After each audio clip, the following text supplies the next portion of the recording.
அவன் தன் அந்தரங்கத்தை வெளியிட்டான். செப்புச் சிலை வார்க்கும் வித்தையை நன்கு அறிந்தவர் ஒரே ஒருவர் இருக்கிறார்.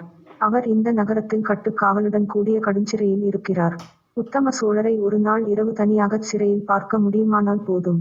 அவரிடம் அந்த வித்தையின் இரகசியத்தை அறிந்து கொண்டு விடுவேன். உன்னிடம் உண்மையைச் சொல்லி விடுகிறேன். நான் இந்த நகருக்கு வந்ததே இந்த நோக்கத்துடனே தான். ஏதாவது ஓர் உபாயம் செய்து உத்தம சோழரைச் சிறையில் சந்தித்து அவரிடமுள்ள இரகசியத்தை அறிந்து போகலாம் என்று தான் வந்தேன். ஆனால் கைகூடுவதற்கு ஒரு வழியையும் காணவில்லை. நான் இந்த உலகில் உயிர் வாழ்ந்து என்ன பயன்? என்றான். இதையெல்லாம் உண்மையென்று நம்பிய புவனமோகினி, நீ கவலைப்பட வேண்டாம். உன்னுடைய மனோரதம் ஈடேற நான் ஏற்பாடு செய்கிறேன் என்றாள். அதை நம்பாதது போல் மதிவாணன் நடித்தான். முடிவில், அவ்விதம் நீ உதவி செய்தால் என் உயிரையே கொடுத்தவளாவாய். நான் என்றென்றைக்கும் உன் அடிமையாயிருப்பேன் என்றான். மறுநாள் புவனமோகினி மதிவாணனிடம் பாண்டிய மன்னரின் முத்திரை மோதிரத்தை கொடுத்தாள். இன்றிரவு இந்த மோதிரத்தை எடுத்துக்கொண்டு சிறைக்கூடத்துக்குப் போ. இதை காட்டினால் திறவாத சிறை கதவுகள் எல்லாம் திறந்து கொள்ளும். அசையாத காவலர்கள் எல்லாரும் வணங்கி ஒதுங்கி நிற்பார்கள். உத்தம சோழரை சந்தித்து இரகசியத்தை தெரிந்து கொள். நாளைக்கு முத்திரை மோதிரத்தை என்னிடம் பத்திரமாய் திருப்பிக் கொடுத்து விடு என்றாள். மதிவாணன் முத்திரை மோதிரத்தை வாங்கிக் கொண்டு மறுபடியும் நன்றி கூறினான். பாண்டிய குமாரிக்கு தான் 7 ஜன்மங்களிலும் கடமைப்பட்டிருப்பேன் என்று சொன்னான். அவளுக்கு தன்னுடைய இருதயத்தை காணிக்கையாகச் சமர்ப்பித்துவிட்டதாகவும் இனி என்றென்றைக்கும் அவள் காலால் இட்ட பணியை தன் தலையினால் ஏற்றுச் செய்யப் போவதாகவும் கூறினான். அதையெல்லாம் அந்த பேதை பெண் புவனமோகினி உண்மையென்றே நம்பினாள். 6ஆம் அத்தியாயம். மோகினி தீவின் சுந்தர புருஷன் கூறினான். இளம் சிற்பியை குறித்து பாண்டிய குமாரி கொண்ட எண்ணத்தில் தவறு ஒன்றுமில்லை. சுகுமாரன் தன் இதயத்தை உண்மையில் அவளுக்கு பறிகொடுத்து விட்டான். அவளை ஏமாற்ற வேண்டியிருக்கிறதே என்னும் எண்ணம் அவனுக்கு அளவில்லாத வேதனையை அளித்தது. ஆயினும் தந்தையை விடுதலை செய்ய வேண்டிய கடமையை அவன் எல்லாவற்றைக் காட்டிலும் முக்கியமான கடமையாகக் கருதினான். பாண்டிய குமாரியிடம் தான் கொண்ட காதல் பூர்த்தியாக வேண்டுமானால் அதற்கும் உத்தம சோழரை விடுவிப்பது ஒன்றுதான் வழி. இவ்விதம் எண்ணிச் சுகுமாரன் புவனமோகினி தன்னிடம் நம்பிக்கை வைத்துக் கொடுத்த மோதிரத்தை தான் வந்த காரியத்துக்கு பயன்படுத்திக் கொள்ள விரும்பினான். ஆயினும் அதற்கு இன்னும் பல தடங்கல்களும் அபாயங்களும் இருக்கத்தான் இருந்தன. ஒற்றர் தலைவன் தினகரன் அந்தச் சிற்ப மண்டபத்தைச் சுற்றிச் சுற்றி வந்து கொண்டிருந்தது எல்லாவற்றிலும் பெரிய இடையூறு. அதை எப்படி நிவர்த்தி செய்வது என்று அவன் சிந்தித்து கடைசியில் அந்த இடையூறையும் தன்னுடைய நோக்கத்துக்கு பயன்படுத்திக் கொள்ள ஓர் உபாயம் கண்டுபிடித்தான். அன்று சூரியன் அஸ்தமித்து இருள் சூழ்ந்ததும் சுகுமாரன் சிற்ப கூடத்திலிருந்து வெளியேறினான். சற்று தூரத்தில் வேறு எதையோ கவனிப்பவன் போல நின்று கொண்டிருந்த தினகரனை அணுகி, ஐயா, இந்த ஊரில் சிறைக்கூடம் எங்கே இருக்கிறது தெரியுமா என்று கேட்டான். தினகரனின் முகத்தில் ஏற்பட்ட மாறுதலையும் அவனுடைய புருவங்கள் மேலேறி நின்றதையும் கவனித்தும் கவனியாதவன் போல், என்ன ஐயா, நான் சொல்வது காதில் விழவில்லையா? இந்த ஊரில் சிறைக்கூடம் எங்கே இருக்கிறது? எப்படி போக வேண்டும் என்றான். அதற்குள் தினகரன் நிதானமடைந்து விட்டான். இந்த ஊரில் 12 சிறைக்கூடங்கள் இருக்கின்றன. நீ எதை கேட்கிறாய் அப்பா என்றான். உத்தம சோழரை வைத்திருக்கும் சிறையை கேட்கிறேன் என்று சுகுமாரன் சொன்னபோது மறுபடியும் தினகரனுடைய முகம் ஆச்சரியம் கலந்த உவகையைக் காட்டியது. உத்தம சோழரை அடைத்திருக்கும் சிறை திருப்பரங்குன்றத்துக்கு பக்கத்திலே இருக்கிறது. ஆனால் நீ எதற்காக கேட்கிறாய்? நீ இந்த ஊரான் இல்லை போலிருக்கிறதே என்றான். ஆமாம், நான் இந்த ஊர்க்காரன் இல்லை. தஞ்சாவூரிலிருந்து வந்தவன். இன்று ராத்திரி நான் உத்தம சோழரை அவசியம் பார்த்தாக வேண்டும். ஆனால் அவர் இருக்கும் சிறை எனக்குத் தெரியாது. உனக்கு முக்கியமான வேலை ஒன்றும் இல்லை போலிருக்கிறதே. கொஞ்சம் எனக்கு வழிகாட்ட முடியுமா என்றான். தினகரன் மேலும் திகைப்புடன், வழிகாட்ட முடியும் அப்பா. அதைப் பற்றி கஷ்டம் ஒன்றும் இல்லை. ஆனால் நீ என்ன உளறுகிறாய்? கடும் சிறையில் இருக்கும் உத்தம சோழரை நீ எப்படி பார்க்க முடியும் என்றான். அதற்கு என்னிடம் ஒரு மந்திரம் இருக்கிறது. அதை சொன்னால் சிறை கதவு உடனே திறந்துவிடும். உனக்கு நம்பிக்கை இல்லாவிட்டால் நீயும் என்னோடு வந்து பார். எனக்கு வழி காட்டியதாகவும் இருக்கும் என்றான் சுகுமாரன். ஒற்றர் தலைவன் தன்னுடைய திகைப்பையும் வியப்பையும் வெளிக்காட்டாமல் அடக்கிக் கொண்டு, நான் வழி காட்டுவது இருக்கட்டும். உத்தம சோழரை நீ எதற்காக பார்க்கப் போகிறாய்? அவரிடம் உனக்கு என்ன வேலை? நீ யார் என்றான். நானா தேவேந்திரச் சிற்பியாரின் மாணாக்கன். செப்புச் சிலை வார்க்கும் வித்தையின் ரகசியத்தை தெரிந்து கொள்வதற்காகப் போகிறேன். பாண்டிய குமாரி பெரிய மனது செய்து முத்திரை மோதிரத்தை என் வசம் கொடுத்திருக்கிறாள். நாளைக்கு அதை திருப்பிக் கொடுத்து விட வேண்டும் என்று சொல்லியிருக்கிறாள். ஆகையால் இன்று ராத்திரியே உத்தம சோழரை நான் பார்த்தாக வேண்டும். உனக்கு வர இஷ்டமில்லை என்றால் வேறு யாரையாவது அழைத்து கொண்டு போகிறேன் என்றான் சுகுமாரன். இதையெல்லாம் பற்றி என்ன நினைக்கிறது என்று தினகரனுக்கு தெரியவில்லை. இதில் ஏதோ கபட நாடகம் இருக்கிறது என்பது மட்டும் அவன் மனதிற்கு தெரிந்தது. எப்படியிருந்தாலும் இந்த பையனை தனியாக விடக்கூடாது, தானும் பின்னோடு போவது நல்லது என்று தீர்மானித்தான். இல்லை அப்பனே, நானே வருகிறேன். எனக்கு அந்தச் சிறைச்சாலையின் காவலர்கள் சிலரை கூடத் தெரியும் என்றான். வந்தனம், இங்கிருந்து நீ சொல்லும் சிறைக்கூடம் எத்தனை தூரம் இருக்கும் என்று சோழகுமாரன் கேட்டான். அரை காதம் இருக்கும் என்று தினகரன் கூறியதும், அவ்வளவு தூரமா? நடந்து போய் வருவது என்றால் வெகு நேரம் ஆகிவிடுமே. நான் இரவில் சீக்கிரமாய் தூங்குகிறவன். குதிரை ஒன்று கிடைத்தால் சீக்கிரமாய் போய் வரலாம் என்றான் சுகுமாரன். குதிரைக்கு என்ன பிரமாதம்? ஒன்றுக்கு இரண்டாக வாங்கித் தருகிறேன். 2 பேருமே போய்விட்டு வரலாம். எனக்கு கூட உத்தம சோழரை பார்க்க வேண்டும் என்று ஆசையாயிருக்கிறது. ஆமாம், அவர் ராஜராஜ சோழரின் நேரான வம்சத்தில் பிறந்தவராமே. அது உண்மைதானா என்று தினகரன் கேட்டான். அதெல்லாம் எனக்குத் தெரியாது ஐயா. உத்தம சோழர் சிற்பக் கலையில் சிறந்த நிபுணர் என்று மட்டும் தெரியும். முக்கியமாக செப்பு நிபுணர் என்று மட்டும் தெரியும். முக்கியமாக செப்பு விக்கிரகம் வார்க்கும் வித்தை தற்சமயம் இந்த தேசத்திலேயே அவர் ஒருவருக்குதான் தெரியுமாம். பாண்டிய குமாரி புவனமோகினி சிற்பக் கலையில் ஆசையுள்ளவளாயிருப்பது அதிர்ஷ்டவசந்தான். இல்லாவிட்டால் பாண்டிய மன்னரின் முத்திரை மோதிரம் லேசில் கிடைத்து விடுமா என்று சொல்லி சுகுமாரன் தான் பத்திரமாய் வைத்திருந்த முத்திரை மோதிரத்தை எடுத்து ஒரு தடவை பார்த்துவிட்டு மறுபடியும் அதை பத்திரப்படுத்தினான். ஆனால் அந்த ஒரு வினாடி நேரத்தில் அது உண்மையான அரசாங்க முத்திரை மோதிரம் என்பதை தினகரன் பார்த்து கொண்டான். அதை பலவந்தமாக சுகுமாரனிடமிருந்து பிடுங்கிக் கொண்டுவிடலாமா என்று ஒரு கணம் தினகரன் நினைத்தான். ஆனால் அந்த அதிசயமான மர்மத்தை முழுதும் ஆராய்ந்து தெரிந்து கொள்ள வேண்டும் என்னும் ஆசை காரணமாக அந்த எண்ணத்தை ஒற்றர் தலைவன் கைவிட்டான். சரி வா, போகலாம் என்று சொன்னான். அரண்மனை குதிரை லாயங்களில் ஒன்றுக்கு தினகரன் இளஞ்சிற்பியை அழைத்துக் கொண்டு போனான். உள்ளே சென்று லாயத் தலைவனிடம் ஏதோ சொல்லிவிட்டு 2 குதிரைகளை கொண்டு வந்தான். அடே அப்பா, நீ யார் என்றான் சுகுமாரன். தினகரன் ஒரு கணம் யோசித்து, நான் யார் என்றால் இந்த மதுரையில் வசிக்கும் ஒருவன். எனக்கு கூடச் சிற்பக் கலையில் ஆசை உண்டு. அதனால் தான் உன்னோடு வருகிறேன் என்றான். கட்டாயம் வா. அது மட்டுமல்ல, உத்தம சோழரிடம் நான் எதற்காகப் போகிறேனோ அதை மட்டும் தெரிந்து கொண்டுவிட்டால் அப்புறம் சிற்ப வித்தையில் நான் தெரிந்து கொள்ள வேண்டியது ஒன்றும் இராது. மதுரையில் ஒரு சிற்பக்கூடம் ஏற்படுத்தலாம் என்றிருக்கிறேன். நீ எனக்கு உதவி செய்ய முடியுமா என்றான் சுகுமாரன். ஆகட்டும், முடிந்ததைச் செய்கிறேன் என்றான் தினகரன். இருவரும் குதிரைகள் மேல் ஏறி திருப்பரங்குன்றத்துக்கு அருகில் இருந்த பெரிய சிறை சாலைக்குச் சென்றார்கள். வழக்கம் போலச் சிறை காவலர்கள் அவர்களை தடை செய்தார்கள். ஒற்றர் தலைவன் தினகரனை பார்த்ததும் அவர்களுக்கு கொஞ்சம் திகைப்பாயிருந்தது. ஏனெனில் தினகரனுக்கு பாண்டிய ராஜ்யத்தில் மிக்க செல்வாக்கு உண்டு என்பது அவர்களுக்குத் தெரியும். ஆனாலும் யாராயிருந்தால் என்ன, அவர்களுடைய கடமையைச் செய்தேயாக வேண்டுமல்லவா? தடுத்த காவலர்களிடம் சுகுமாரன் முத்திரை மோதிரத்தை காட்டியதும் மந்திரத்தைக் காட்டிலும் அதிக சக்தி முத்திரை மோதிரத்துக்கு உண்டு என்று தெரிந்தது. புவனமோகினி சொன்னது போலவே காவலர்கள் தலை வணங்கினார்கள். கதவுகள் தட்சணமே திறந்து கொண்டன. இருவரும் பல வாசல்கள் வழியாக நுழைந்து பல காவலர்களைத் தாண்டி உத்தம சோழரை வைத்திருந்த அறைக்குச் சென்றார்கள்.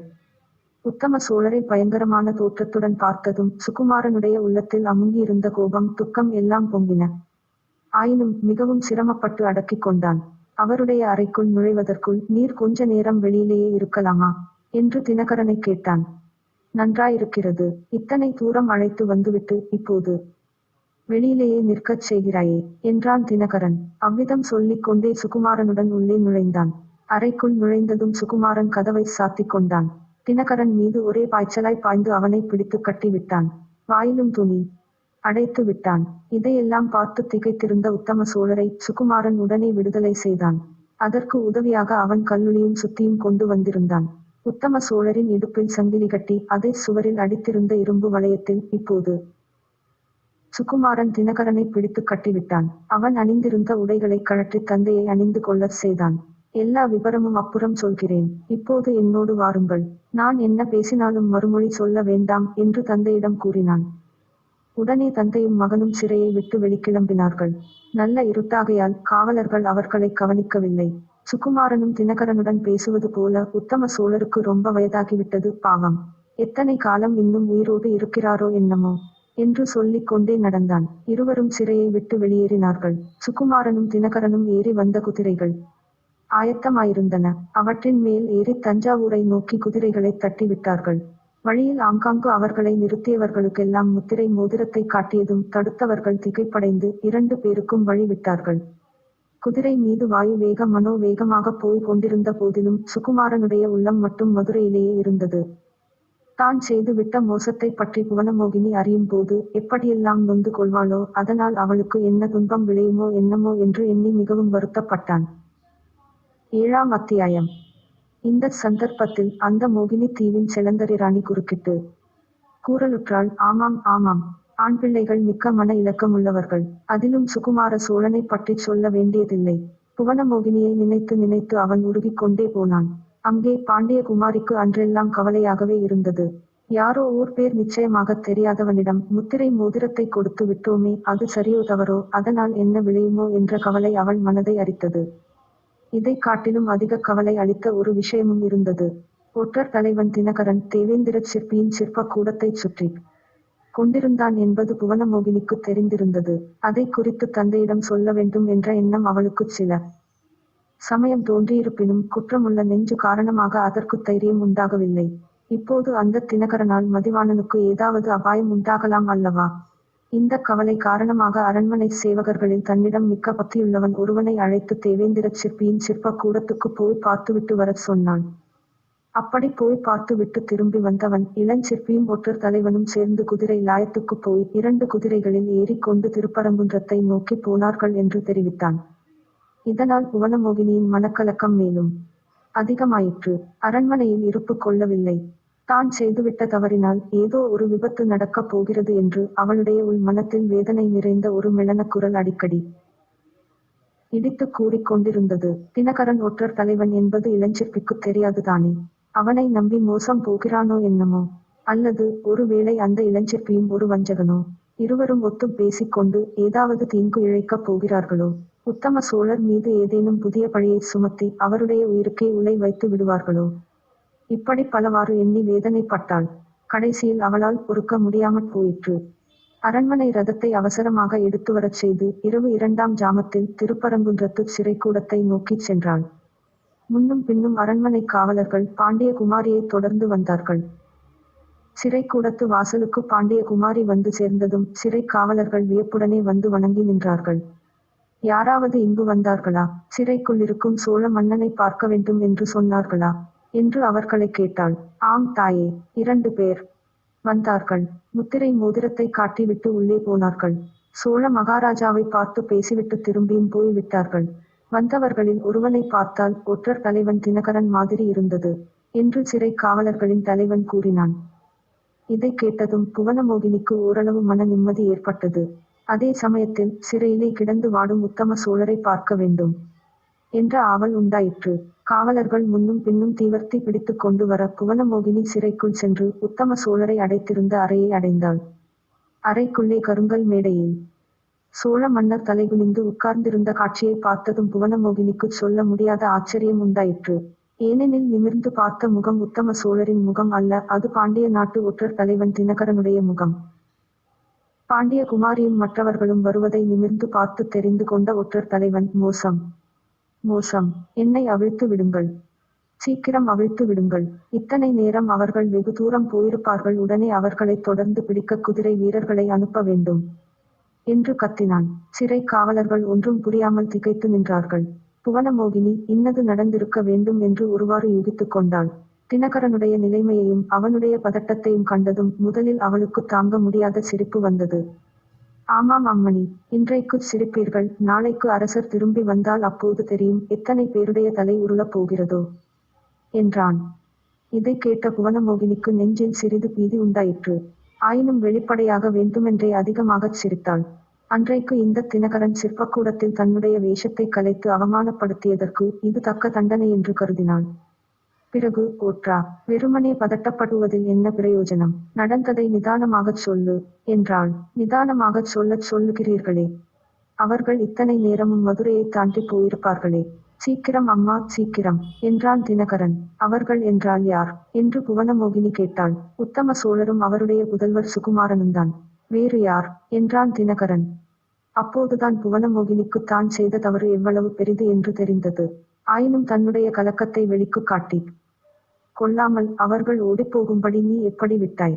ஒற்றர் தலைவன் என்ற உத்தியோகம் வேறு பார்க்கிறாயே என்றாள். ஆம் அம்மணி, என் பேரில் குற்றம் சொல்ல மாட்டீர்களா? ஊர் பேர் தெரியாத சிற்பியிடம் பாண்டிய சாம்ராஜ்யத்தின் முத்திரை மோதிரத்தை கொடுத்தது நானா, நீங்களா என்றான் தினகரன். வாயை மூடிக்கொள். முத்திரை மோதிரத்தை யாருக்காவது கொடுக்கிறேன். அதை குறித்து கேட்க நீ யார்? உத்தம சோழர் தப்பிச் செல்வதற்கு நீ உடந்தையாயிருந்தாய் என்று நான் சொல்கிறேன். இல்லாவிட்டால் எதற்காக அந்த பையனுடன் நீ இங்கே வந்தாய்? உன்னைச் சங்கிலியில் கட்டி போடும் வரையில் என்ன செய்தாய்? நீயும் அந்த இளஞ்சிற்பியும் சேர்ந்து சதி செய்துதான் உத்தம சோழரை விடுதலை செய்திருக்கிறீர்கள் என்று புவனமோகினி படபடவென்று பொரிந்து கொட்டினாள். அம்மணி, என் மீது என்ன குற்றம் வேண்டுமானாலும் சாட்டுங்கள். என்ன தண்டனை வேண்டுமானாலும் விதியுங்கள். ஆனால் அவர்களைத் தொடர்ந்து பிடிப்பதற்கு உடனே ஏற்பாடு செய்யுங்கள். நாலாபுறமும் குதிரை வீரர்களை அனுப்புங்கள். முக்கியமாக தஞ்சாவூர் சாலையில் அதிகம் பேரை அனுப்புங்கள். நான் வேண்டுமானால் இந்தச் சிறையிலேயே அடைபட்டு கிடக்கிறேன் மகாராஜா திரும்பி வரும் வரையில் என்றான் தினகரன். ஓகோ, சிறையில் அடைப்பட்டு கிடந்தேன், அதனால் ஓடியவர்களை பிடிக்க முடியவில்லை என்று சாக்கு சொல்ல பார்க்கிறாயோ? அதெல்லாம் முடியாது. உன்னாலேதான் அவர்கள் தப்பித்துச் சென்றார்கள். நீதான் அவர்களை பிடிக்க வேண்டும் என்று பாண்டியகுமாரி சொல்லி அவனை விடுவிக்கும்படி காவலர்களிடம் கூறினாள். விடுதலையடைந்ததும் தினகரன் தலை தெறிக்க ஓடினான். ஒற்றர் தலைவனிடம் அவ்விதம் படாடோபமாக பேசினாலே தவிர உண்மையில் புவனமோகினியின் உள்ளம் கொந்தளித்துக் கொண்டிருந்தது. தான் செய்த காரியத்தினால் விளைந்ததை எண்ணி ஒரு பக்கம் கலங்கினான். இளஞ்சிற்பி உண்மையில் சோழ ராஜகுமாரன் என்பதை எண்ணிய போது அவள் சொல்ல முடியாத அவமான உணர்ச்சியை அடைந்தாள். அவன் தன்னை ஏமாற்றியதை நினைத்து அளவில்லாத கோபம் கொண்டாள். இரவுக்கிரவே முதன் மந்திரியை வரவழைத்து நடந்ததை அவரிடம் சொல்லி நாலா பக்கமும் குதிரை வீரர்களை அனுப்பச் செய்தாள். இத்தனைக்கும் நடுவில் அந்த பெண்ணின் பேதை உள்ளம் சுகுமாரனும் அவன் தந்தையும் தப்பித்துச் சென்றது குறித்து உவகை அடைந்தது. குதிரை வீரர்களுக்கு கட்டளை தந்து அனுப்பும் போதே அவளுடைய இதய அந்தரங்கத்தில் அவர்கள் அகப்படாமல் தப்பித்துக் கொண்டு போய்விட வேண்டும் என்ற விருப்பம் எழுந்தது. வீரர்கள் நாலா பக்கமும் சென்ற பிறகு தாயே மீனாட்சி, அவர்கள் அகப்படாமல் தப்பித்துச் செல்ல வேண்டும் என்று அவள் உள்ளம் தீவிரமாக பிரார்த்தனை செய்தது. இந்தச் சமயத்தில் அந்த பெண்மணியின் நாயகன் குறுக்கிட்டு புவன மோகினியின் பிரார்த்தனை நிறைவேறியது. சோழர்கள் இருவரும் அகப்படவே இல்லை. முத்திரை மோதிரத்தின் உதவியால் பாண்டிய நாட்டின் எல்லையை கடந்து பத்திரமாக கொல்லிமலை சாரலுக்கு போய்ச் சேர்ந்தார்கள் என்றான். பெண்மணி தொடர்ந்து கூறினாள். அவர்கள் தப்பிப் போய்விட்டார்கள் என்று தெரிந்ததும் தினகரன் புவனமோகினி மேல் தனக்கு வந்த கோபத்தை தேவேந்திரச் சிற்பியின் பேரில் காட்டினான். சோழ நாட்டு இளவரசனுக்குச் சிற்ப கூடத்தில் இடம் கொடுத்து வைத்திருந்ததற்காக அவரைச் சிறையிலிட்டான். உத்தம சோழர் இருந்த அதே அறையில் தேவேந்திரச் சிற்பியை அடைத்து வைத்தான். உத்தம சோழர் தப்பிச் சென்ற செய்தியை முதன் மந்திரி உடனே ஓலையில் எழுதி அவசர தூதர்கள் மூலம் குடகு நாட்டில் போர் நடத்தி கொண்டிருந்த பராக்கிரம பாண்டியருக்கு அனுப்பி வைத்தார். பாண்டிய மன்னர் ஏற்கனவே போரில் காயம்பட்டிருந்தார். இந்தச் செய்தி அவரை மனமிடிந்து போகும்படி செய்துவிட்டது. உள்ளமும் உடலும் புண்பட்டு மிகவும் பலவீனமான நிலையில் பராக்கிரம பாண்டியர் மிகவும் கஷ்டத்துடன் பிரயாணம் செய்து மதுரைக்கு விரைந்து வந்தார். உத்தம சோழர் தப்பிச் சென்ற விவரங்களையெல்லாம் அறிந்ததும் அவரும் மகள் பேரில் வந்த கோபத்தை தேவேந்திரச் சிற்பியின் பேரில் காட்டினார். நார்ச்சந்தியில் அவரை நிறுத்திச் சவுக்கினால் அடிக்கும்படி கட்டளையிட்டார். புவனமோகினி அவர் காலில் விழுந்து வேண்டிக் கொண்டும் பயனில்லை. தேவேந்திரச் சிற்பிக்கு பதிலாக தன்னை தண்டிக்கும்படி கேட்டுக்கொண்டது அவருடைய கோபத்தை அதிகமாக்கியது. எரிகிற தீயில் எண்ணெய் விட்டது போன்ற ஒரு செய்தி அப்போது வந்தது. அது உத்தம சோழரும் சுகுமாரனும் பெரிய படை திரட்டிக் கொண்டு பாண்டிய நாட்டின் மீது படையெடுத்து வருகிறார்கள் என்பதுதான். இதை கேட்ட பாண்டியர் தன் தேக நிலையை பொருட்படுத்தாமல் போர்க்களம் செல்ல ஆயத்தமானார். புவனமோகினிக்கு அப்போது தான் செய்த குற்றத்துக்கு பரிகாரம் செய்ய ஒரு வழி தோன்றியது. அப்பா, நீங்கள் படுத்திருந்து உடம்பை குணப்படுத்திக் கொள்ளுங்கள். எனக்கு அனுமதி தாருங்கள். நான் சைன்யத்துக்கு தலைமை வகித்துச் சென்று சோழர்களை முறியடித்து அவர்களுடைய கர்வத்தை ஒடுக்குகிறேன். அந்தச் சோழ ராஜகுமாரனை எப்படியாவது சிறை பிடித்து வருகிறேன் என்றாள். பராக்கிரம பாண்டியர் மிகவும் மகிழ்ச்சியடைந்தார். என்னுடைய உண்மையான விரப்புதல்வி தான், சந்தேகமில்லை. அப்படியே செய் என்று அனுமதி கொடுத்து தேவேந்திரச் சிற்பியை விடுதலை செய்தார். புவனமோகினி பாண்டிய சைன்யத்துக்கு தலைமை வகித்து போர்முனைக்கு புறப்பட்டுச் சென்றாள். 8ஆம் அத்தியாயம். பூரணச்சந்திரன் உச்சிவானத்தை தாண்டி மேற்கு திசையில் சற்று இறங்கி நின்றான். சந்திரன் நின்ற நிலை அந்த அதிசய தம்பதிகள் கூறி வந்த கதையை கேட்டுவிட்டு போகலாம் என்று தயங்கி நிற்பது போல தோன்றியது. காற்று அடித்த வேகம் வரவர குறைந்து இப்போது நிச்சலனமாகியிருந்தது. அந்த மோகினி தீவின் காவலர்களைப் போல் நின்ற மரங்கள் அச்சமயம் சிறிதும் ஆடவில்லை. இலைகள் சற்றும் அசையவில்லை. கடலும் அப்போது அலை ஓய்ந்து மெளனம் சாதித்தது. சுகுமாரன் புவனமோகினியின் கதையை கேட்பதற்காக பிரகிருதியை ஸ்தம்பித்து நிற்பது போல காணப்பட்டது. இப்போது நான் அந்த வரலாற்றை திருப்பிச் சொல்லும் போது வார்த்தைகள் உயிரற்றும் உணர்ச்சியற்றும் வருவது எனக்கே தெரிந்துதான் இருக்கிறது. ஆனால் அவர்கள் மாற்றி மாற்றி கதை சொல்லி வந்தபோது ஒவ்வொரு சம்பவத்தையும் என் கண் முன்னால் நேரில் காண்பது போலவே இருந்தது. ஒவ்வொரு கதாபாத்திரத்தை பற்றி அந்த தம்பதிகளில் ஒருவர் கூறியபோது நான் அந்த கதாபாத்திரமாகவே மாறிவிட்டேன். கதாபாத்திரங்கள் அனுபவித்த இன்பதுன்பங்களையெல்லாம் நானும் சேர்ந்து அனுபவித்தேன். இடையிடையே சில சந்தேகங்களும் கேள்விகளும் என் மனத்தில் உதித்துக் கொண்டு வந்தன. இந்த சுந்தர புருஷன் யார்? இவனுடைய காதலியான வனிதாமணி யார்? எப்போது இந்த தீவுக்கு இவர்கள் வந்தார்கள்? இவர்கள் தங்களைப் பற்றி ஒன்றுமே சொல்லாமல் இந்த பழைய காலக் கதையை சொல்லிவரும் காரணம் என்ன? அந்த கதைக்கும் இவர்களுக்கும் ஏதேனும் சம்பந்தம் உண்டா? அல்லது அக்கதைக்கும் இந்த தீவுக்கும் ஏதாவது சம்பந்தம் இருக்க முடியுமா? புவனமோகினி என்ற பாண்டிய குமாரியின் பெயருக்கும் மோகினி தீவு என்னும் இத்தீவின் பெயருக்கும் பொருத்தம் உண்டா? இம்மாதிரியான கேள்விகளும் ஐயங்களும் அடிக்கடி தோன்றி வந்தன. ஆனால் அவர்களிடம் அவற்றை குறித்து கேட்டு சந்தேகங்களை தீர்த்து கொள்ளச் சந்தர்ப்பம் கிடைக்கவில்லை. பெண்மணி மூச்சு விடுவதற்காக கதையை நிறுத்தினால் ஆடவன் கதையை தொடர்ந்து ஆரம்பித்து விடுகிறான். ஆடவன் சற்று நிறுத்தினால் பெண்மணி உடனே ஆரம்பித்து விடுகிறாள். இப்படி மாற்றி மாற்றி மூச்சுவிடாமல் சொல்லி வந்த போதிலும் அவர்கள் கதை சொன்ன முறையில் ஒரு பாணி இருந்தது, ஒரு உத்தி இருந்தது என்பதைக் கண்டு கொண்டேன். பாண்டிய குமாரிக்கு நிகழ்ந்த சம்பவங்கள், அவளுடைய ஆசாபாசங்கள், அவளுடைய உள்ளத்திலே நிகழ்ந்த போராட்டங்கள் இவற்றையெல்லாம் அந்த மோகினித்தீவின் அழகி கூறி வந்தாள்.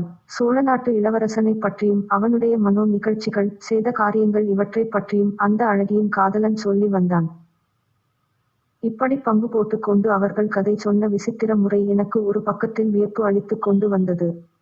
மற்றொரு பக்கத்தில் கதையை மேலே தெரிந்து கொள்ள ஆசை வளர்ந்து வந்தது. பாண்டிய குமாரி போர்க்களத்துக்கு போனாள் என்று சொல்லிவிட்டு அந்த பெண்மணி கதையை நிறுத்திய போது வழக்கம் போல ஆடவன் குறுக்கிடாமலிருந்ததைக் கண்டேன். ஆனால் அந்த இடத்தில் என் மனதில் மேலே நடந்ததை தெரிந்து கொள்ளும் ஆர்வம் பொங்கிற்று. போர்க்களத்திலே என்ன நடந்தது? யுத்தம் எப்படி நடந்தது? பாண்டிய குமாரி போரில் வெற்றி பெற்றாளா என்று பரபரப்புடன் கேட்டேன். என்னுடைய கேள்வியிலிருந்தும் குரலில் பொனித்த கவலையிலிருந்தும் அந்த தம்பதிகள் என்னுடைய அனுதாபம் புவனமோகினியின் பக்கம்தான் என்பதை தெரிந்து கொண்டிருக்க வேண்டும். அவர்கள் இருவருடைய முகத்திலும் புன்னகை மலர்ந்தது. அந்த சுந்தர புருஷன் தன் நாயகியின் முகவாயை சற்று தூக்கி பிடித்து நிலா வெளிச்சத்தில் அவளுடைய முகத்தை உற்று நோக்கினான். கண்மணி, பார்த்தாயா? இந்த மனிதர் பாண்டிய குமாரியை பற்றி எவ்வளவு கவலை கொண்டு விட்டார் என்று தெரிகின்றதல்லவா? இவருடைய நிலைமையை இப்படி இருக்கும்போது சோழ நாட்டு வீரர்கள் போர் முனையில் புவன மோகினியை பார்த்ததும் திணறித் திண்டாடி போய்விட்டதில் வியப்பு என்ன? அவன் ஆசையோடு முகத்தை பிடித்திருந்த கையை அந்த பெண்ணரசி மெதுவாய் அகற்றிவிட்டு, ஏதாவது இல்லாததும் பொல்லாததும் சொல்லாதீர்கள் என்றாள். பிறகு என்னை பார்த்து சொன்னாள், சோழ நாட்டு வீரர்கள் ஒன்றும் திண்டாடி போகவில்லை, புவனமோகினிதான் திணறித் திண்டாடி போனாள். அந்த பேதை பெண் அதுவரையில் போர்க்களம் என்பதையே பார்த்ததில்லை.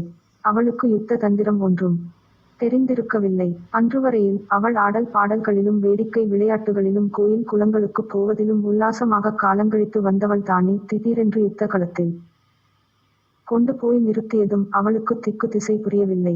பெரியவர்களுடைய புத்திமதியை கேட்காமல் வந்து விட்டதை குறித்து வருந்தினாள். அவள் போர்க்களத்துக்கு செல்வதை மந்திரிகள், பிரதானிகள், மற்ற படைத் தலைவர்களில் யாரும் விரும்பவில்லை. ஒற்றர் தலைவன் தினகரன் அவள் போனால் நிச்சயம் தோல்விதான் என்று சபதம் கூறினான். வயது முதிர்ந்த பெரியவர்கள் அரசர் உயிருக்கு மன்றாடிக் கொண்டிருக்கையில் பாண்டிய குமாரிக்கு போர்க்களத்தில் ஏதாவது நேர்ந்துவிட்டால் பாண்டிய ராஜ்யம் என்ன ஆவது என்று கவலைப்பட்டார்கள். இவ்வளவு பேருடைய கருத்துக்கும் மாறாகவே புவனமோகினி யுத்தகலத்துக்கு புறப்பட்டு போனாள். அதற்கு தூண்டுகோலாக அவளுடைய இதய அந்தரங்கத்தில் மறைந்து கிடந்த சக்தி என்னவென்பதை உங்களுக்குச் சொல்லி விடுகிறேன். சிற்ப மாணவன் வேடம் பூண்டு வந்து அவளை வஞ்சித்து விட்டுச் சென்ற சோழ ராஜகுமாரனை போர்க்களத்திலே நேருக்கு நேர் பார்க்கலாம் என்ற ஆசைதான். அந்த பாழும் விருப்பமே அவளை போர்க்களத்தின் முன்னணியில் கொண்டு போய் நிறுத்தியது.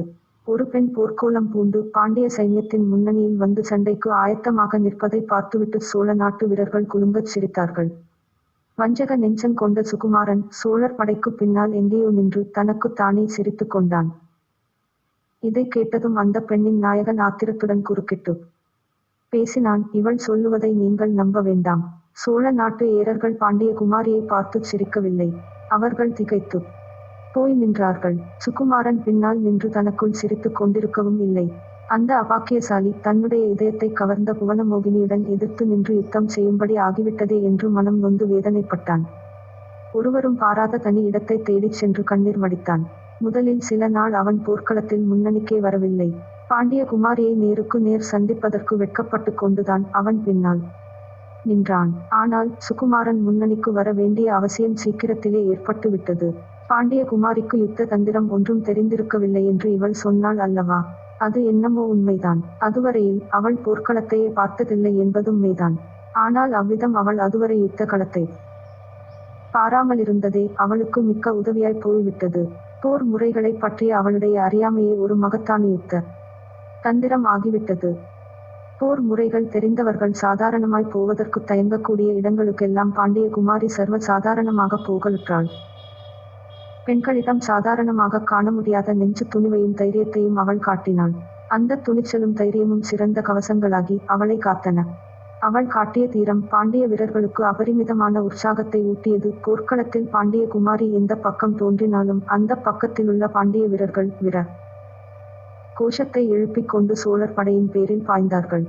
அதற்கு மாறாக சோழ வீரர்களோ புவனமோகினியை சற்று தூரத்தில் கண்டதுமே வில்லையும் அம்பையும் வாளையும் வேலையும் கீழே போட்டுவிட்டு அந்த அழகு தெய்வத்தை கண்கொட்டாமல் பார்த்து கொண்டு நின்றார்கள். பயம் என்பதை அறியாமல் புவனமோகினி அங்குமிங்கும் சஞ்சரித்ததை பார்த்த சோழ நாட்டு வீரர்களில் பலர் மதுரை மீனாட்சி அம்மனை மானிட பெண் உருவம் எடுத்து பாண்டிய நாட்டை பாதுகாப்பதற்காக வந்திருக்கிறாள் என்று நம்பினார்கள். அவளை தூரத்தில் கண்டதும் சிலர் கையெடுத்து கும்பிட்டார்கள். சிலர் பயந்து பின் வாங்கி ஓடினார்கள். சிலர் பின் வாங்கி ஓடுவதற்கும் சக்தியில்லாமல் திகைத்து போய் நின்றார்கள். அப்படி நின்றவர்களை சிறை பிடிப்பது பாண்டிய வீரர்களுக்கு மிகவும் எளிதாய் போய்விட்டது. இதையெல்லாம் அறிந்த உத்தம சோழர் மனம் கலங்கினார். சுகுமாரனை அழைத்து வரச் செய்து அவனுடைய கோழைத்தனத்தை குறித்து நிந்தனை செய்தார். நீயே ஒரு பெண்ணுக்கு பயந்து பின்னால் சென்று ஒளிந்து கொண்டால் மற்ற வீரர்கள் எப்படி போர் செய்வார்கள் என்று கேட்டார். இப்படி அவமானத்துடன் தோல்வியடைந்து சோழ குலத்துக்கு அழியாத அபகீர்த்தியை உண்டு பண்ணவா என்னை பாண்டியன் சிறையிலிருந்து விடுவித்துக் கொண்டு வந்தாய்? அதை காட்டிலும் நான் சிறை கூடத்திலேயே சாகும்படியாக விட்டிருக்கலாம் என்றார். அப்போது சுகுமாரன் தான் போர்க்களத்தின் முன்னணிக்கு போய் தீர வேண்டிய அவசியத்தை உணர்ந்தான். சோர்ந்து போயிருந்த சோழ வீரர்களை திரட்டி உற்சாகப்படுத்தினான். தான் முன்னால் போர்க்களத்துக்கு போவதாகவும் தன்னை பின் தொடர்ந்து மற்றவர்கள் வரும்படியும் சொன்னான். இளவரசனிடம் அளவில்லாத விசுவாசம் கொண்டிருந்த சோழ நாட்டு வீரர்கள் இனி ஊக்கத்துடன் யுத்தம் செய்வதாக அவனுக்கு வாக்களித்தார்கள். போர் முனையின் முன்னணிக்கு போய் அவன் அனாவசியமான அபாயத்துக்கு உள்ளாகக் கூடாது என்று வருந்தி கேட்டுக்கொண்டார்கள். அன்றைக்கே சோழர்களின் பக்கம் அதிர்ஷ்டம் திரும்பி விட்டதாகத் தோன்றியது. சோழ வீரர்கள் உற்சாகத்துடன் பாண்டியர் படையை தாக்குவதற்கு போன சமயத்தில் பாண்டிய வீரர்கள் சோர்வுற்றிருந்தார்கள். பாண்டிய குமாரி போர்க்களத்திலிருந்து திடீரென்று மறைந்து விட்டதாகவும் தெரிய வந்தது. எனவே சோழர் படையின் தாக்குதலை எதிர்த்து நிற்க முடியாமல் பாண்டியர்கள் பின் வாங்கி ஓடத் தொடங்கினார்கள். அவ்விதம் ஓடியவர்களை துரத்தியடிப்பது சோழ வீரர்களுக்கு மிகவும் சுலபமாய் போய்விட்டது. இதன் பேரில் உத்தம சோழரும் மற்றவர்களும் சுகுமாரனை கொண்டாடினார்கள்.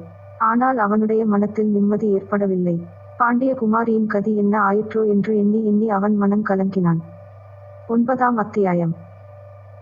மோகினி தீவின் பெண்ணரசி இந்த இடத்தில் மறுபடியும் குறுக்கிட்டு கதையை தொடர்ந்தாள். பாண்டிய வீரர்கள் அப்படி பின் வாங்கியதற்கு காரணம் பராக்கிரம பாண்டியர் காலமாகி விட்டார் என்ற செய்தி வந்ததுதான். அந்த செய்தி வருவதற்கு முன்பே புவனமோகினி தந்தையை கடைசி முறை தரிசிப்பதற்காக மதுரைக்கு விரைந்தோடினாள்.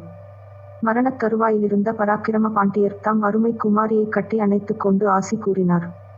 அவள் செய்த குற்றத்தை மன்னித்து விட்டதாக தெரிவித்தார். அவள் வீரப்போர் புரிந்து பாண்டிய நாட்டின் கிளறவத்தை நிலைநாட்டியதை பாராட்டினார்.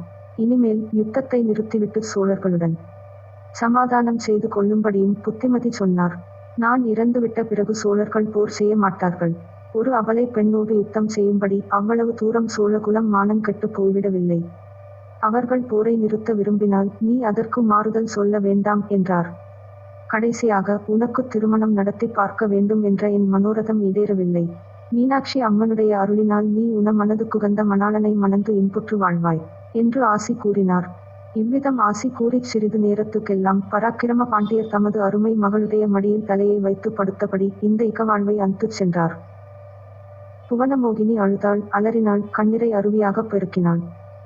என்னதான் அழுதாலும் இறந்தவர்கள் திரும்பி வர மாட்டார்கள் அல்லவா? தகனக்கிரியைகள் ஆனவுடனே பாண்டிய குமாரி மறுபடியும் போர் முனைக்குச் சென்றாள். ஆனால் முன்னை போல் அவளுக்கு உற்சாகம் இருக்கவில்லை. சோகத்தில் மூழ்கியிருந்த புவனமோகினியினால் பாண்டிய வீரர்களுக்கு ஊக்கம் ஊட்டவும் முடியவில்லை. உன் மனதுக்கு உகந்த மணாளனை மணந்து கொள் என்று தந்தை மரணத் தருவாயில் கூறியது அவள் மனதில் பதிந்திருந்தது. மனதுக்கு உகந்த மணாளனை மணப்பதென்றால் ஒருவரைத்தான் அவள் மணக்க முடியும். ஆனால் அவரோ தன்னை வஞ்சித்துவிட்டு தான் கொடுத்த முத்திரை மோதிரத்தையும் எடுத்து கொண்டு ஓடி போனவர். தான் அவரிடம் காட்டிய அன்புக்கு பிரதியாக தன் ராஜ்யத்தின் மீது படையெடுத்து வந்திருப்பவர். அவரைப் பற்றி நினைப்பதில் பயன் என்ன? அடடா, அவர் உண்மையாகவே ஒரு சிற்ப மாணாக்கராக இருந்திருக்க கூடாதா? கடைசியில் சுகுமார சோழர் புவனமோகினி இருந்த இடத்துக்கு தாமே நேரில் விஜயம் செய்து பிரமாதமான விரப்போர் புரிந்து அவளை சிறை பிடித்துவிட்டார். பாண்டியகுமாரி சிறைப்பட்டதும் பாண்டிய சேனையும் சின்னாபின்னமடைந்து சிதறி ஓடிவிட்டது. தமிழ்நாட்டு மன்னர்களின் விரதீரங்களைப் பற்றி நீங்கள் எவ்வளவோ கேள்விப்பட்டிருப்பீர்கள். ஆனால் இந்த மாதிரி ஓர் அபலை பெண்ணுடன் ஒரு ராஜகுமாரன் போர் புரிந்து அவளை சிறைப்படுத்திய அபாரமான வரத்தை பற்றி நீர் கேள்விப்பட்டதுண்டா? இவ்விதம் கூறிவிட்டு அந்த பெண்ணரசி கடைக்கண்ணால் தன் நாயகனை பார்த்தாள். அந்த பார்வையில் அளவிலா காதல் புலப்பட்டது. ஆனால் அவளுடைய குரலில் ஏளனம் தொனித்தது. அந்த யுவதியின் ஏளன வார்த்தைகளை கேட்ட அவளுடைய நாயகன் சிரித்தான். என்னை பார்த்து, பெண்களுடைய போக்கே விசித்திரமானது. அவர்களை மகிழ்விப்பது பிரம்ம பிரயத்தனமான காரியம். நாம் நல்லது செய்தால் அவர்களுக்கு கெடுதலாகப்படும். நம்முடைய நோக்கத்தை திரித்து கூறுவதிலேயே அவர்களுக்கு ஒரு தனி ஆனந்தம் என்று கூறி மேலும் சொன்னான். சோழ ராஜகுமாரன் போர்க்களத்தில் முன்னால் வந்து நின்று பாண்டிய குமாரியை தோற்கடித்து அவளை சிறை பிடித்தது உண்மைதான். ஆனால் அதற்கு காரணம் என்ன தெரியுமா? புவனமோகினி தற்கொலை செய்து கொண்டு சாகாமல் அவள் உயிரை காப்பாற்றும் பொருட்டுத்தான். புவனமோகினியின் மனதில் தந்தை இறந்த காரணத்தினால் சோர்வு ஏற்பட்டிருக்கலாம்.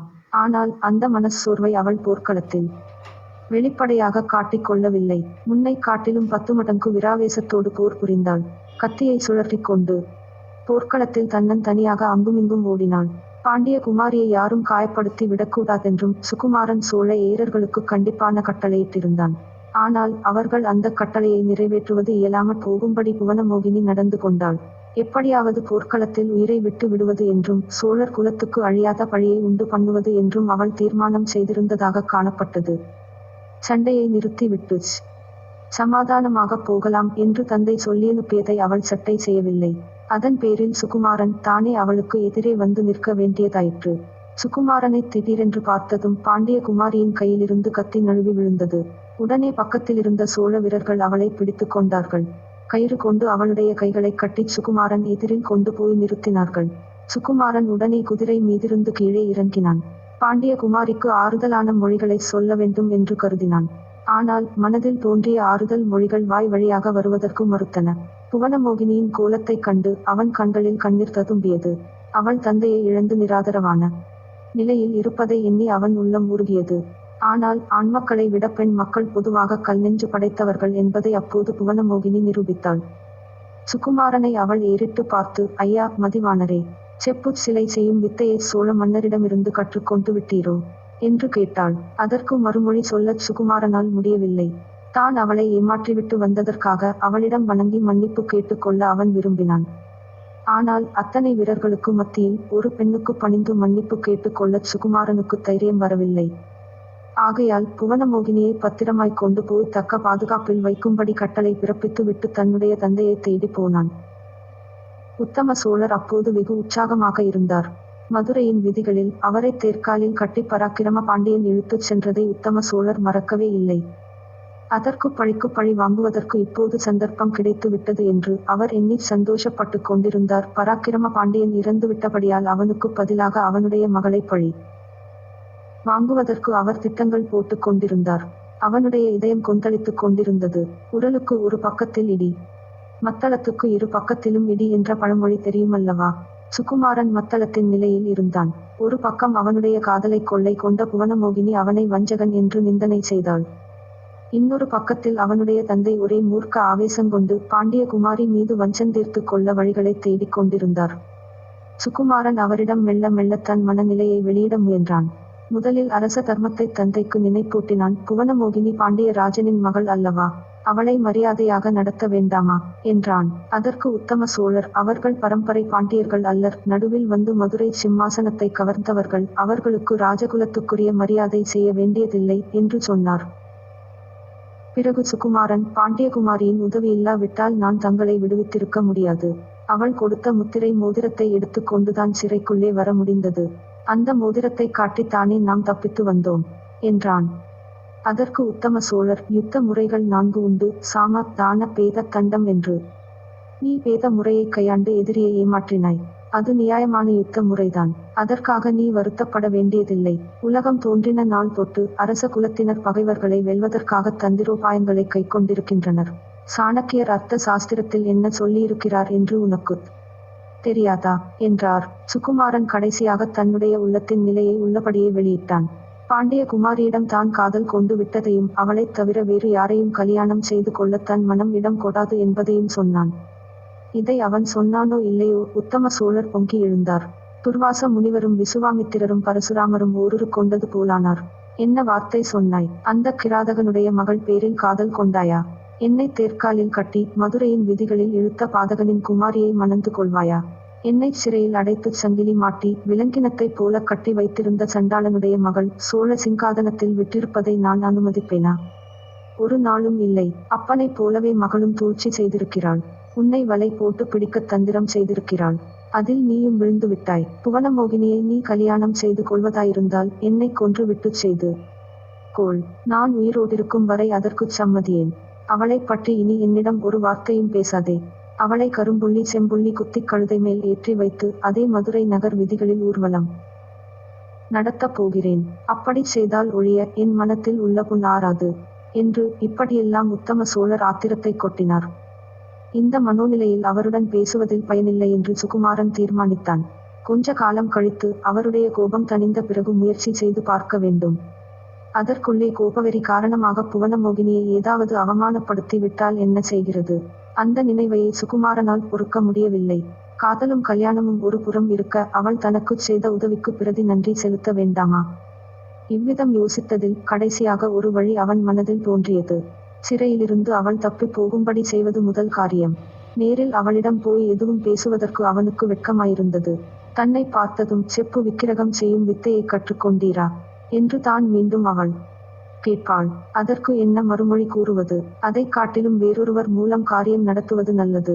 எனவே நம்பிக்கையான தாதிப்பெண் ஒருத்தியை சுகுமாரன் அழைத்தான். அவளிடம் சோழ நாட்டு மோதிரத்தை கொடுத்தான். அவளை பாண்டிய குமாரியின் சிறைக்குள்ளே சென்று அவளை பார்த்து, உன்னிடம் ஒரு சமயம் பாண்டிய ராஜாங்கத்தின் முத்திரை மோதிரத்தை வாங்கிக் கொண்டவர் இந்த மாற்று மோதிரத்தை உனக்கு அனுப்பியிருக்கிறார். அவர் அந்த மோதிரத்தை உபயோகித்தது போல் இதை நீயும் உபயோகிக்கலாம் என்று சொல்லிவிட்டு மோதிரத்தை கொடுத்துவிட்டு வரும்படி அனுப்பினான். தாதி சென்ற பிற்பாடு சுகுமாரனுக்கு சும்மா இருக்க முடியவில்லை.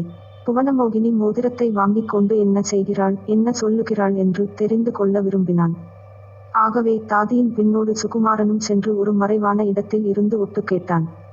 அவன் சொன்ன மாதிரியே தாதி மோதிரத்தை கொடுத்த போது பாண்டிய குமாரி கூறிய மறுமொழி அவனை மறுபடியும் திகைப்படையச் செய்துவிட்டது.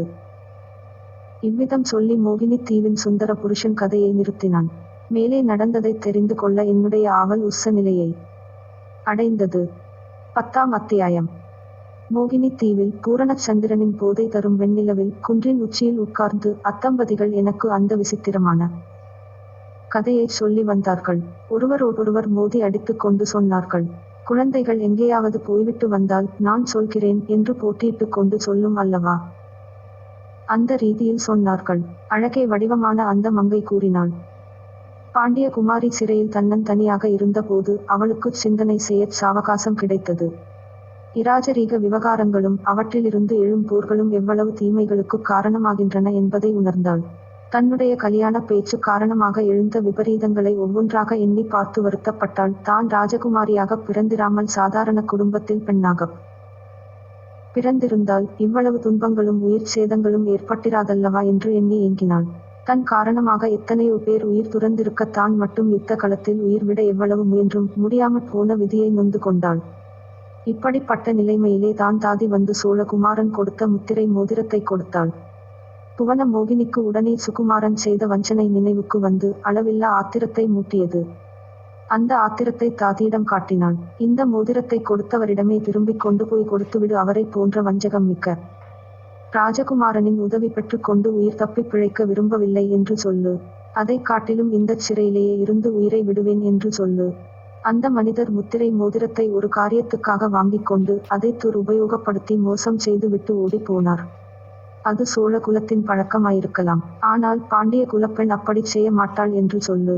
வஞ்சனைக்கும் பாண்டிய குலத்தினருக்கும் வெகு தூரம் என்று சொன்னாள். இவ்விதம் கூறியவுடனே சுகுமாரனுடைய குரலை கேட்டு திடுக்கிட்டாள். தாதி. அந்த வஞ்சக ராஜகுமாரனை பாண்டிய குமாரி ஒரு சமயம் காதலித்தாள். அந்த காதலின் மேல் ஆணையாக அவளை கெஞ்சி கேட்டுக் கொள்வதாகச் சொல்லு. முத்திரை மோதிரத்தை உபயோகித்து தப்பித்துக் கொண்டு போனால் பிறிதொரு சமயம் நல்ல காலம் பிறக்கலாம், இருவருடைய மனோரதமும் நிறைவேறக்கூடும் என்று சொல்லு என்பதாக அந்த குரல் கூறியது. அந்த குரல் புவனமோகினியின் மனதை உருகச் செய்தது. அவளுடைய உறுதியை குலையச் செய்தது. தேவேந்திர சிற்பியின் சிற்ப மண்டபத்தில் கேட்ட குரல் அல்லவா அது? பழைய நினைவுகள் எல்லாம் குமுறிக்கொண்டு வந்தன. தளதளத்த குரலில் பாண்டிய குமாரி கூறினாள், தாதி, நான் இந்த வஞ்சக ராஜகுமாரனை என்றைக்கும் காதலித்ததில்லை என்று சொல்லு. சோழ நாட்டிலிருந்து தேவேந்திர சிற்பியிடம் சிற்பக்கலை கற்றுக்கொள்ள வந்த ஏழை சிற்பியையே நான் காதலித்தேன் என்று சொல்லு என்றாள். அடுத்த கணத்தில் சோழ ராஜகுமாரன் புவனமோகினியின் எதிரில் வந்து நின்றான். அவன் கூறிய விஷயம் பாண்டிய குமாரியை திகைக்கும்படி செய்துவிட்டது. அந்த மங்கையின் நாயகன் இப்போது கூறினான், பாண்டிய குமாரி தான் சோழ ராஜகுமாரனை காதலிக்கவில்லை என்றும் இளஞ் சிற்பியை காதலித்ததாகவும் கூறிய தட்சணமே சுகுமாரனுடைய மனத்தில் தான் செய்ய வேண்டியது என்ன என்பது உதித்துவிட்டது. அதுவரையில் புவன மோகினியை நேருக்கு நேர் பார்க்க வெட்கப்பட்டு கொண்டிருந்தவனுக்கு இப்போது அவளை பார்க்கும் தைரியமும் வந்துவிட்டது. ஆகையினால் மறைவிடத்திலிருந்து அவள் முன்னால் வந்தான். கண்மணி, என்னை பார்த்து இந்த கேள்விக்கு மறுமொழி சொல்லு. நான் ராஜகுமாரனாயில்லாமல் ஏழை சிற்பியாக மாறிவிட்டால் நான் உனக்குச் செய்த வஞ்சனையை மன்னித்து விடுவாயா? என்னை மணந்து கொள்ளவும் சம்மதிப்பாயா என்றான். பாண்டியகுமாரி உடனே மறுமொழி சொல்லவில்லை. மறுமொழி சொல்ல வேண்டிய அவசியம் இல்லை. அவள் முகமும் கண்களும் அவள் மனதிலிருந்ததை வெளியிட்டன. சற்று பொறுத்து, அவள், நடக்காத காரியத்தை ஏன் சொல்லுகிறீர்கள்? ஏன் வினாசை காட்டுகிறீர்கள்? போரிலே முழு தோல்வியடைந்து அடிமையாகி சிறைப்பட்டிருக்கும் ஒரு பெண்ணுக்காக யார் பரம்பரையாக வந்த அரசை கைவிடுவார்கள்? சோழ ராஜ்யத்தோடு இப்போது பாண்டிய ராஜ்யமும் சேர்ந்திருக்கிறதே, விடுவதற்கு மனம் வருமா என்றாள். என் கண்மணி, உனக்காக 7 உலகம் ஆளும் பதவியையும் நான் தியாகம் செய்வேன்.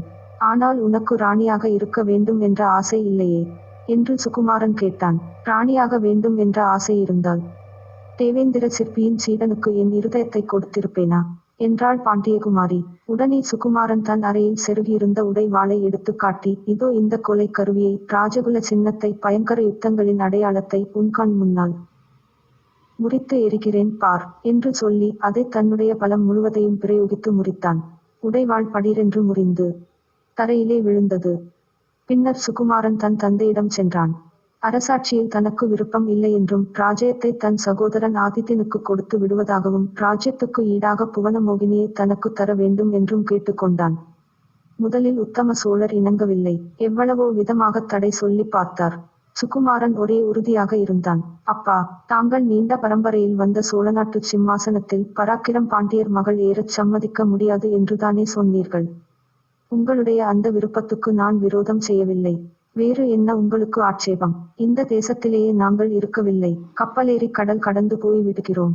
தங்களை பாண்டியனுடைய சிறையிலிருந்து மீட்டு வந்ததற்காக எனக்கு இந்த வரம் கொடுங்கள் என்று கெஞ்சினான். அவனுடைய மன உறுதி மாறாது என்று தெரிந்து கொண்டு உத்தம சோழர் கடைசியில் சம்மதம் கொடுத்தார். ஒரு விதத்தில் உன் முடிவும் நல்லதுதான் மகனே. சோழ குலத்தில் நம் முன்னோர்கள் கப்பலேறி கடல் கடந்து போய் அயல் நாடுகளில் எல்லாம் நம்முடைய புலிக்கொடியை நாட்டினார்கள். சோழ சாம்ராஜ்யம் வெகு தூரம் பறந்திருந்தது. அந்த பரம்பரையை அனுசரித்து நீயும் காரியம் செய்தால் அதை பாராட்ட வேண்டியதுதானே. 3 கப்பல்கள் நிறைய ஆயுதங்களையும் ஏற்றிக்கொண்டு போர் வீரர்களையும் அழைத்து கொண்டு போ. இன்னும் பிரயாணத்துக்கு வேண்டிய பொருட்களையெல்லாம் சேகரித்துக்கொள் என்றார். சுகுமாரன் அவ்விதமே பிரயாண ஆயத்தங்கள் செய்தான். போருக்குரிய ஆயுதங்களோடு கூட சிற்ப வேலைக்கு வேண்டிய கல்லுளிகள், சுத்திகள் முதலியவற்றையும் ஏராளமாக சேகரித்து கொண்டான். வீரர்களைக் காட்டிலும் அதிகமாகவே சிற்பக்கலை வல்லுநர்களையும் திரட்டினான். தேவேந்திர சிற்பியாரையும் மிகவும் வேண்டிக் கொண்டு தங்களுடன் புறப்படுவதற்கு இணங்கச் செய்தான். தேசத்தில் பிரஜைகள் எல்லாரும் இளவரசர் வெளிநாடுகளில் யுத்தம் செய்து வெற்றி மாலை சூடுவதற்காக புறப்படுகிறார் என்று எண்ணினார்கள். உத்தம சோழரும் புதல்வனுக்கு மனம் உவந்து விடை கொடுத்தார். ஆனால் இறுதிவரை புவனமோகினி விஷயத்தில் மட்டும் அவர் கல்நெஞ்சராகவே இருந்தார். அந்த பெண்ணின் உதவியால் தாம் மதுரை நகர் சிறையிலிருந்து வெளிவர நேர்ந்த அவமானத்தை அவரால் மறக்கவே முடியவில்லை. இப்போது மறுபடியும் அன்னங்கை குறுக்கிட்டு கதையை பிடுங்கிக் கொண்டு கூறினாள். ஆனாலும் புவனமோகினி புறப்படும்போது உத்தம சோழரிடம் போய் நமஸ்கரித்து விடை பெற்றுக் கொண்டாள். தன்னால் அவருக்கு நேர்ந்த கஷ்டங்களையெல்லாம் மறந்து தன்னை மன்னிக்க வேண்டும் என்று மன்றாடினாள். அந்த கிழவரும் சிறிது மனங்கனிந்து தான் விட்டார். பெண்ணே, இப்படியெல்லாம் நடக்கும் என்று தெரிந்திருந்தால் நான் ஆரம்பத்திலேயே உன் கல்யாணத்துக்கு ஆட்சேபம் சொல்லியிருக்க மாட்டேன். குலத்தை பற்றி விளையாட்டாக ஏதோ நான் சொல்லப் போக என்னவெல்லாமோ விபரீதங்கள் நிகழ்ந்துவிட்டான். போனது போகட்டும், எப்படியாவது என் மகனும் நீயும் ஆனந்தமாக வாழ்க்கை நடத்தினால் சரி என்றார். தங்கள் வாக்கு பலித்து விட்டது இல்லையா? நீங்களே சொல்லுங்கள் என்று சொல்லி அந்த சுந்தர வனிதை தன் நாயகன் முகத்தை ஆர்வத்துடன் பார்த்தாள். தம்பதிகள் இருவரும் ஒருவர் முகத்தை ஒருவர் பார்த்து புன்னகை புரிந்த வண்ணம் இருந்தார்கள். நேர உணர்ச்சியின்றி அப்படியே அவர்கள் இருந்து விடுவார்கள் என்று தோன்றிற்று.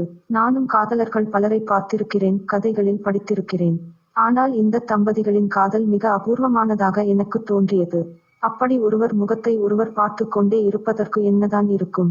என்னதான் வசீகரம் இருந்தாலும், என்னதான் மனதில் அன்பு இருந்தாலும், இப்படி அலுக்காமல் சலிக்காமல் பார்த்து கொண்டிருப்பதென்றால் அது விந்தையான விஷயம்தான் அல்லவா?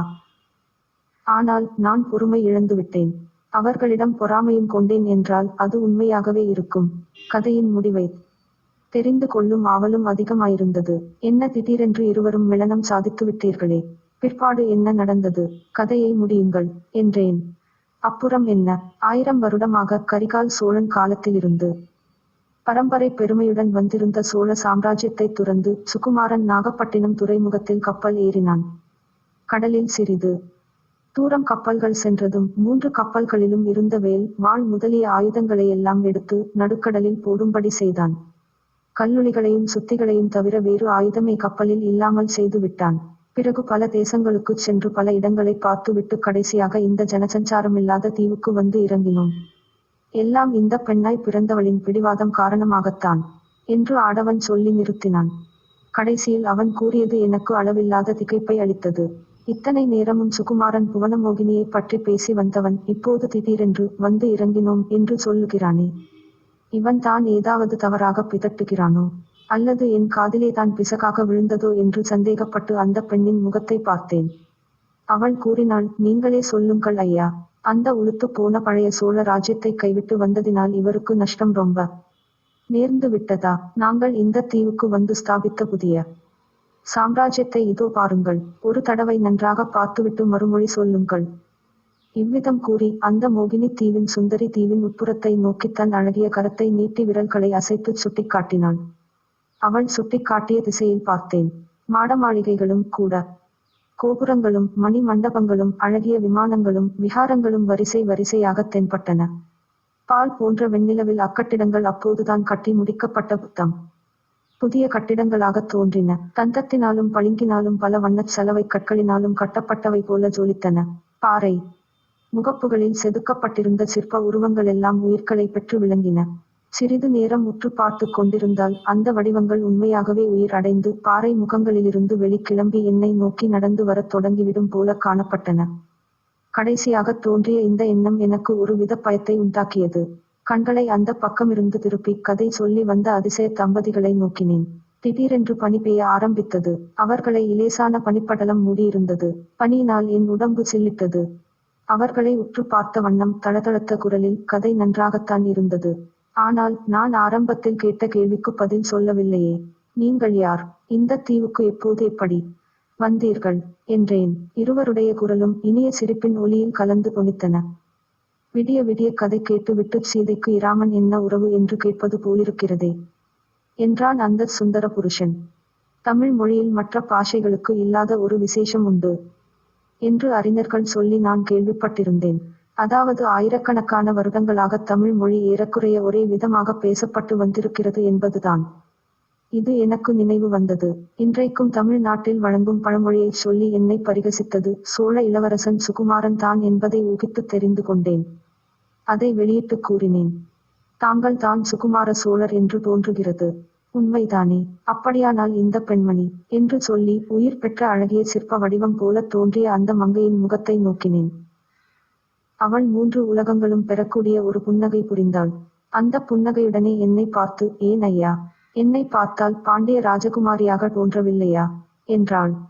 நான் உடனே விரைந்து, அம்மணி, தங்களை பார்த்தால் பாண்டிய ராஜகுமாரியாக தோன்றவில்லைதான். 3 உலகங்களையும் ஒரே குடையின் கீழ் ஆளக்கூடிய சக்கரவர்த்தியின் திருக்குமாரியாகவே தோன்றுகிறீர்களே என்றேன். அப்போது அந்த சுந்தரி நாயகனை பார்த்து, கேட்டீர்களா? முன்னைக்கு இப்போது தமிழ்நாட்டு ஆடவர்கள் புகழ்ச்சி கூறுவதில் அதிக முன்னேற்றம் அடைந்திருப்பதாகத் தோன்றவில்லை. தாங்கள் அந்த நாளில் என்னை பார்த்து 17 புவனங்களுக்கும் சக்கரவர்த்தினியாயிருக்க வேண்டியவளை இந்தச் சின்னஞ்சிறு தீவின் அரசியாக்கி விட்டேனே என்று சொன்னது ஞாபகமிருக்கிறதா என்றாள். அதைக் கேட்ட சுகுமார சோழர் சிரித்தார். அதுவரையில் மலைப்பாறையிலே உட்கார்ந்திருந்த அந்தத் தம்பதிகள் அப்பொழுது எழுந்தார்கள். ஒருவர் தோள்களை ஒருவர் தழுவிய வண்ணமாக இருவரும் நின்றார்கள். அப்போது ஓர் அதிசயமான விஷயத்தை நான் கவனித்தேன். மேற்குத் திசையில் சந்திரன் வெகுதூரம் கீழே இறங்கியிருந்தான். அஸ்தமனச் சந்திரனின் நில ஒளியில் குன்றுகளின் சிகரங்களும் மொட்டை பாறைகளும் கரிய நிழல் திரைகளை கிழக்கு நோக்கி வீசியிருந்தன. சிற்ப வடிவங்களின் நிழல்கள் பிரமாண்ட ராட்சத வடிவங்களாக காட்சி தந்தன. நெடிதுயர்ந்த மரங்களின் நிழல்கள் பன்மடங்கு நீண்டு கடலோரம் வரையில் சென்றிருந்தன. என்னுடைய நிழல் கூட அந்த வெள்ளிய பாறையில் இருள் வடிவாக காணப்பட்டது. ஆனால் அந்த அதிசய காதலர்கள் என் முன்னாலே கண்ணெதிரே நின்றார்களாயினும் அவர்களுடைய நிழல்கள் பாறையில் விழுந்திருக்க காணவில்லை. இதை கவனித்ததினால் ஏற்பட்ட பிரமிப்புடன் அந்த தம்பதிகளை மீண்டும் ஒரு முறை பார்த்தேன். விந்தை, அவர்களையும் காணவில்லை. அந்த அழகிய தம்பதிகள் இருந்த இடம் வெறுமையாய் சூனியமாய் வெறிச்சென்று இருந்தது. திடீரென்று நிலவொளி மங்கியது. சுற்றிலும் இருள் சூழ்ந்து வந்தது. என் கண்களும் இருண்டன. தலை சுற்றியது. நினைவிழந்து கீழே விழுந்தேன். மறுநாள் உதய சூரியனின் கிரணங்கள் என் முகத்தில் பட்டு என்னை துயிலெழுப்பின. திடுக்கிட்டு விழித்தெழுந்தேன். நாலாபுறமும் பார்த்தேன். முதல் நாளிரவு அனுபவங்களெல்லாம் நினைவு வந்தன. அவையெல்லாம் கனவில் கண்டவையா உண்மையில் நிகழ்ந்தவையா என்று விளங்கவில்லை. அந்த பிரச்சனையை பற்றி யோசிக்கவும் நேரம் இல்லை. ஏனெனில் நீலக்கடல் ஓடையில் நடுவே நின்ற கப்பல் அதன் பயங்கரமான ஊதுகுழாய் சப்தத்தை கிளப்பிக் கொண்டிருந்தது. படகு ஒன்று இந்த கரையோரமாக வந்து நின்று கொண்டிருந்தது. அந்த படகு மறுபடியும் என்னை ஏற்றிக் கொள்ளாமல் போய்விடப் போகிறதே என்ற பயத்தினால் ஒரு பெரும் ஊளைச் சப்தத்தை கிளப்பிக் கொண்டு நான் அந்த படகை நோக்கி விரைந்தோடினேன். நல்ல வேளையாக படகை பிடித்து கப்பலையும் பிடித்து ஏறி இந்தியா தேசம் வந்து சேர்ந்தேன். பின்னுரை. சினிமாவை முழுதும் பார்க்க முடியாமல் என்னை அழைத்துக் கொண்டு வந்த நண்பர் இவ்விதம் கதையை முடித்தார். அந்த விசித்திரமான கதையை குறித்து கடல் அலைகள் முணுமுணுப்பு பாஷையில் விமரிசனம் செய்தன. கடற்கரையில் மனித சஞ்சாரமே கிடையாது. கடற்கரை சாலையில் நாங்கள் வந்த வண்டி மட்டும்தான் நின்றது. இன்னமும் எழுந்திருக்க மாட்டீர் போலிருக்கிறதே. கதை முடிந்துவிட்டது, போகலாம் என்றார் நண்பர். உங்களுடைய மோகினி தீவை எனக்கும் பார்க்க வேண்டும் என்று ஆசையாயிருக்கிறது. ஒரு தடவை என்னையும் அழைத்துக் கொண்டு போகிறீர்களா என்று கேட்டேன். பேஷாக அழைத்துக் கொண்டு போகிறேன். ஆனால் என்னுடைய கதையை நீர் நம்புகிறீரா? ஆடவர்களில் அநேகம் பேர் நம்பவில்லை என்றார். நம்பாதவர்கள் கிடக்கிறார்கள். அவர்கள் கொடுத்து வைத்தது அவ்வளவுதான். நான் நிச்சயமாய் நம்புகிறேன் என்றேன். சிறிது யோசித்து பார்த்தால் அந்த நண்பருடைய கதையில் அவநம்பிக்கை கொள்ள காரணம் இல்லைதானே? வெளியில் நடைபெறும் நிகழ்ச்சிகள் மட்டுமே உண்மையானவை என்று நாம் எதற்காக கருத வேண்டும்? கவிஞர் ஒருவனுடைய கற்பனை உள்ளத்தில் நிகழும் அற்புத சம்பவங்களை உண்மையல்லவென்று ஏன் கொள்ள வேண்டும்?